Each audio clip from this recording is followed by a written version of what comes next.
சமீபத்தில் யூடியூபில் அடியேன் ஒரு பதிவினை பார்த்தேங்க. என்ன என்றால் பசுவின் பால் மாமிசம் அப்படின்னு சொல்றாங்க ஒருத்தர். எப்படி என்றால் பசு தன்னுடைய இரத்தத்தை தான் பாலாக்கி நமக்கு கொடுக்கிறது. ஆகவே அந்த பாலை குடிப்பது தவறில்லை என்றால் மாமிசத்தை உண்பதும் தவறு கிடையாது அப்படின்னு சொல்றாருங்க. பசு என்பது நாம் உலக மக்கள் அனைவருக்குமே தாயை போன்ற ஒரு பிராணி. ஏனென்றால் நாம் அனைவருக்குமே பாலை கொடுக்கிறது அல்லவா?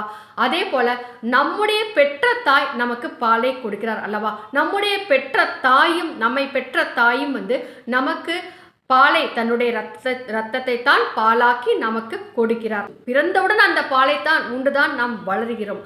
அப்படி இருக்கும் பொழுது பசுவின் பால் மாமிசம் என்றால் தாய்ப்பாலும் மாமிசம் என்றுதான் பொருளாகிறது அல்லவா? அப்படி மாமிசத்தை உண்பது தவறில்லை என்றால் அகோரிகள் அனைவரும் நர மாமிசத்தை உண்கிறார்கள் அல்லவா? அப்படி நர மாமிசத்தை உண்பது கூட தவறே கிடையாது என்றுதான் பொருளாகிறது. ஆகவே சிந்தித்து செயல்பட வேண்டும் என்று கேட்டுக்கொள்கிறேன்.